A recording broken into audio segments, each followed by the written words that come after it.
Almighty God, we give you thanks for our Community Services Department. We give you thanks for our Senior Center, for their activity and their energy, for the legacy that we're celebrating today, and for the new chapters that begin with this park space. May you bless our city that we might continue to create places to gather, to be connected to one another, to play and to learn. And so we ask for your blessing upon this day. We give you thanks for the memories that we're celebrating, and we look forward to all that is to come. In your name, amen. And indeed, today is a day that we do want to reflect on the history and opportunities that this remarkable building has given us.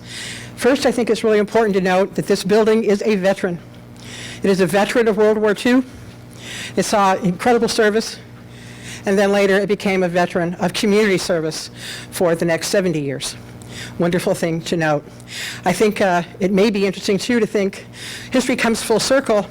One of the last events we held here was the centennial anniversary celebration of our own American Legion Post 133, which is one of the oldest continuously functioning posts in the United States. Residing in the Rodgers Senior Center, this particular room I'm standing in now was one of the original rooms of this building that was built in about 1945 and moved here. This room is where our auxiliary used to meet while we were in the central room, and this room was the room that the city gave us for our unique use. We learned that this building was used to train soldiers during World War II. So in a sense, it was part of history, and our post is now 101 years old. And when we had our 100th centennial celebration, we utilized the rooms in this building to have the various war eras represented and had someone from those war eras to talk to people, with, of course, the exception of World War I. That way the people could see uniforms from the various wars, they could see memorabilia, we had plaques, pictures, and again, someone to answer questions or talk about what they were looking at. We had a ceremony at 1 o'clock where we had the city mayor and some other individuals, and we did some presentations. We honored two of our older veterans. One was a female. Her name was Richie, and unfortunately she's passed away since then. The other is one of our oldest members of the post. He's got in excess of 70 years as a member, William Kettler, and they were presented with plaques honoring them. It was very special. You only get 100 once in your life. I used to tell people that we're turning 100, not me, the post. Yes, I'm saddened that they're going to tear down the building. I guess it's all progress. The community was asked what they wanted, and they wanted a park. But the community did say that they want a place for the American Legion. So they're going to leave the one smaller building here, and that's where our home is going to be in the future. It's nice to feel loved by our community, but we've been a big part of our communities since we started in 1919. We helped put things together. We've had police chiefs that were from our post. We had the first female judge in Orange County that was a member of our post. So we've got a lot of history in this city. We're only 10 years younger than the city itself. You will notice that some of you have flowers. I know we missed a few people. We definitely wanted to invite certainly our elected officials, civic leaders, representatives of our boards and commissions, and so forth to have these flowers. And what we intend to do with them is, as we conclude our ceremony today, we want to, as an act of remembrance for the service of this building for so many, many years, to have your flowers. Please leave them on this side of the Senior Center sign. I and our Art Center Director, Kate Hoffman, will collect them. They will be taken inside the building and will be left there for the duration of the building's demolition, our final tribute to this incredible story. A little bit of the story about this in 1949 when this building came to us. And it was an interesting time because our civic leaders and our community members were very concerned about the effects the Second World War had had on our youth, our high school students. They were doing things like smoking cigarettes and two-piece bathing suits and staying out late at night. And so they conceived this sort of a kernel of an idea that has grown to become our community center model, that if these young people had a place place to gather and develop skills under the watchful eye of responsible adults. This would be really meaningful and transformative in our city. So they decided they needed a building to do that, and what they wound up doing was they bought this one. This building is actually T-1099. It is one of 6 classrooms that were on the Santa Ana Army Air Base. Literally tens of thousands of U.S. and allied troops, men and women, went past through our doors and learned things like code breaking, foreign languages, strategy. Many of those people, of course, went on to be wounded and killed in the service of our country. So they bought this building, cut it up into 3 pieces, and decided to haul it here. At the time, this was a very undeveloped lot. There were no residents around it. It had never been much more than a barren field, and it was surrounded by wells and the detritus of oil production. That made it an asset. Meant that they could have the teenagers here, close enough for them to get to, far enough from any residences, hard to believe now, for them to be a nuisance and cause a lot of noise. So they patched her up, glued her together, painted her, moved in our fledgling Parks and Recreation Department, and welcomed high school students, and only high school students, to participate. Sock hops, a canteen, games, all kinds of wonderful after-school activities. When I was actually about 16 years old, because now I could drive, I didn't come over here when I was riding my bicycle for whatever reason. But when I got to be 16, all of the kids at school, we would say, well, gee, after we have dinner, let's all meet over at the rec center about 7 o'clock. And if we were going to do something else, we would come here first, decide what we were going to do. And there were a number of different things that we were up to that I won't talk about. And nothing illegal, but just fun things. And they had ping pong tables, had pool tables, had a dance floor. They had dances, I think on Friday nights, as I remember. This property was too small to play a true baseball game because the fences were too short. Center field, where the rec center is, would be way too short. Right field, there was no buildings over here, so the right field fence was clear down at Orange Avenue, which was 500-600 feet. So if you're left-handed like me, and you could hit it out into right field, it just disappeared into the dark. Plus the lighting was terrible. This was the only lit field in town. High school had a baseball diamond, but there was no lights on it, so you couldn't play there at night.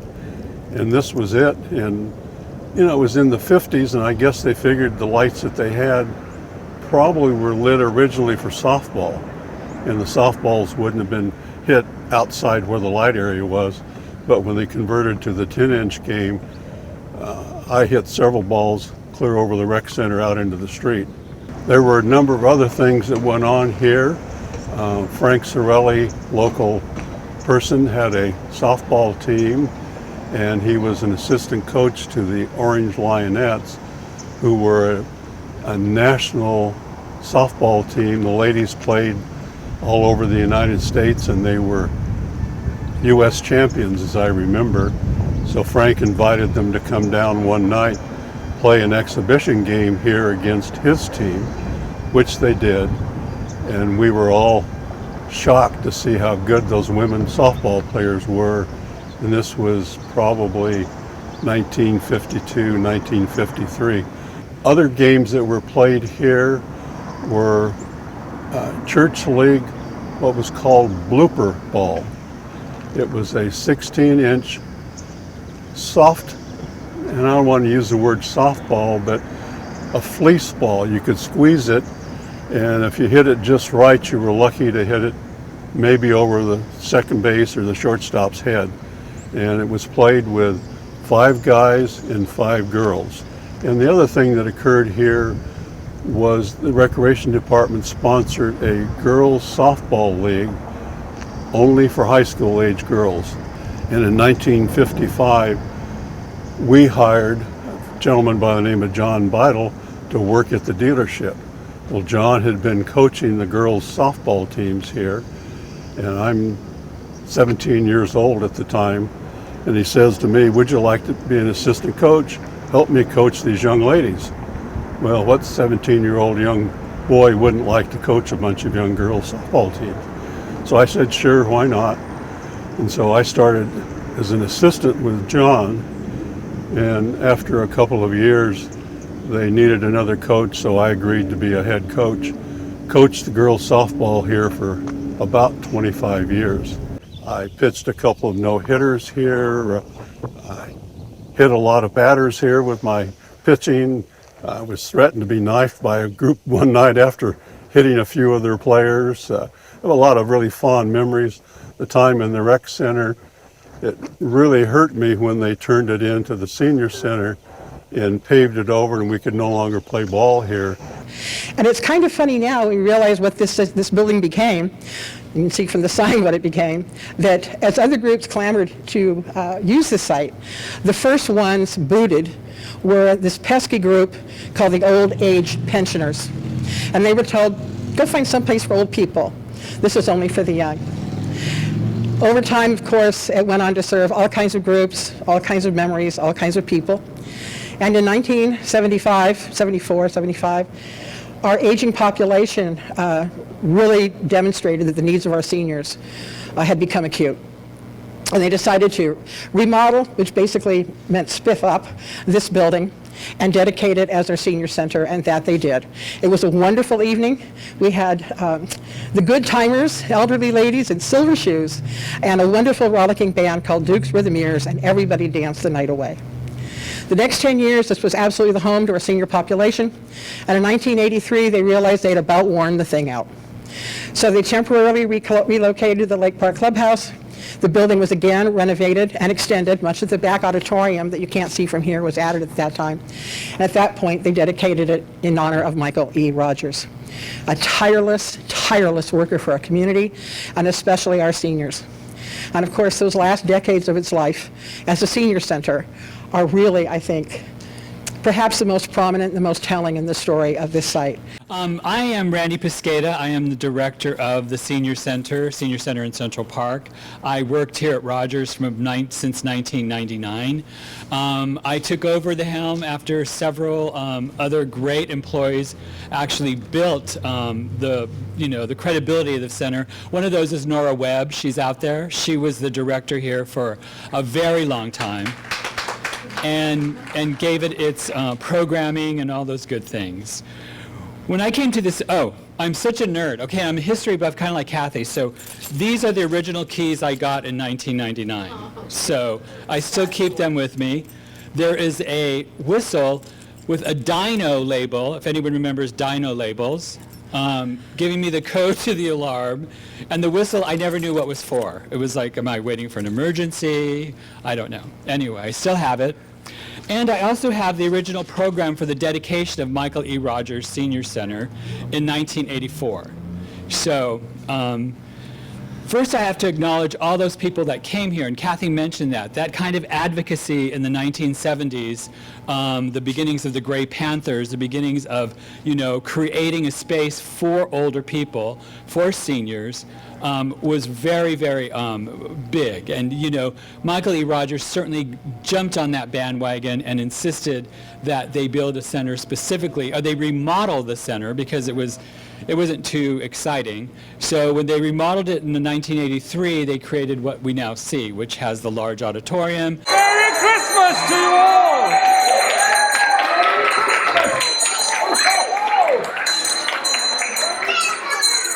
Merry Christmas to you!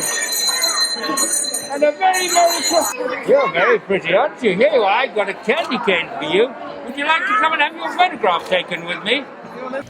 There's a saying that we use in the aging field, and we use it at the Senior Center in Central Park, where we say, this isn't your grandmother's senior center, but this was your grandmother's senior center. So, it was comfortable. people felt very welcome. The crowd was older. It was an older crowd. It was people who came for a hot lunch, people who came for, some bingo in the afternoon. And when it first opened, there was a nonprofit group called the Seniors Club that had about 1,800 members. And they used to run the travel program. They used to do luncheons. They used to do annual dinners. They were a pretty effective group. And they kind of closed down after their membership declined. And with the money they had left in their treasury, they bought all the new tables and chairs for this current center. Luckily, the Huntington Beach Council on Aging had been around since the 70s, and they'd worked alongside the staff and the city to create programming, to create lunches, to create dances. And there was a famous New Year's Eve dance that nobody missed. By doing this, I just keep my shape exactly the same way I've been doing it for all my life. I never gain any weight. All my tests are great because of the physical dancing that I do, and it's a very good for everyone. Dancing is just most like just swimming and other sports, but it's just the dancing you enjoy a lot. It's just the music, it's the random, it's everything there. So you don't have to do it too much effort, just dancing. So by dancing, you put together a lot of effort that is good for your heart, you're good for your lungs, you're good for everything.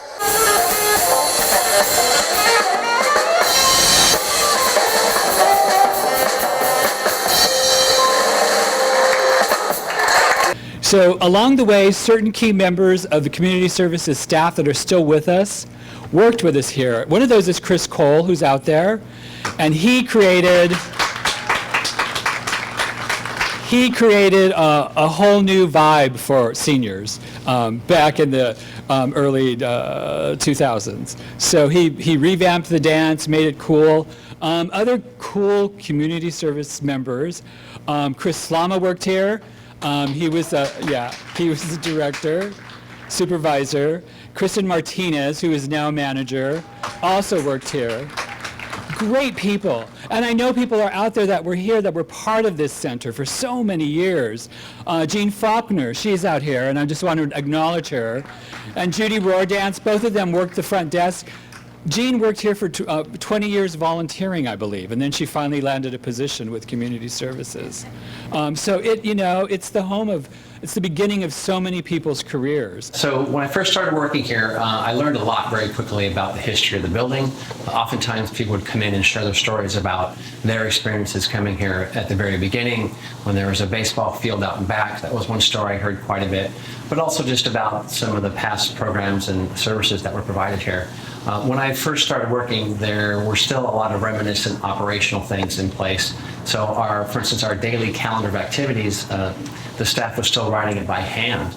And we'd have this great big calendar with the finest fine print, handwritten, of all the daily activities. So of course, when we made a change on the schedule, it was a kind of a heartbreaking moment because you had to break out the whiteout and start redoing it all by hand. But that's the way that the staff operated here. They were still kind of set in their ways. It was functional completely. So working here was an experience like none other, and it was a feeling of very much being at home and working in a wonderful, loving environment. It might have to do with some of the decor that's around this building, but I think mostly had to do with the people and the staff that worked here and attended here. Everybody was so sweet and kind and caring towards one another. It was just a very great environment to work in. And oftentimes I would feel like I was going to live forever if I worked here because I had absolutely no stress. The worst stress that I could possibly think of on a daily basis was that bingo was starting late. And what kind of job is so luxurious to be able to have such a wonderful, enriching and loving environment and not have to worry about big major things. This is the famous bulletin board of where I had all the pictures of my kids. And actually it was on another wall. It was relocated over here after I left. But this was completely covered with pictures of my daughter when she was born. And it was kind of interesting because when my son was born, he only had the small bottom corner, but for some reason my daughter dominated the bulletin board up until I moved out of here.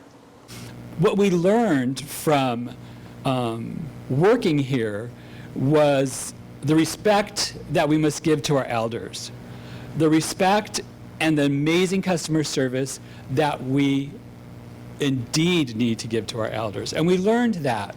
We learned that, no, seniors don't like change. But seniors are also very flexible, so they have to be.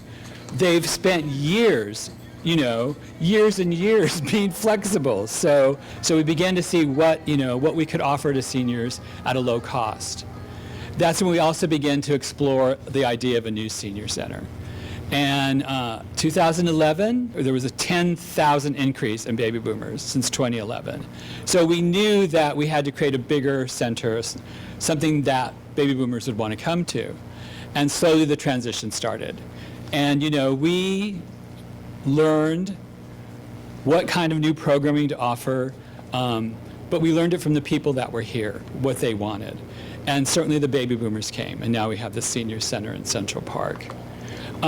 We've had great partnerships with the business community, and all of it creates community. So age on, people. Learn from your elders, respect your elders. I think I started here when I was in my 40s, now I'm in my 60s, so I became a senior all along the way, which is fine. So I identify.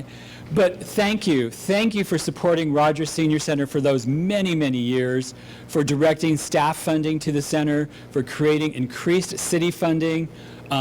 It was appreciated, and we're going to say goodbye to this old building. Thank you.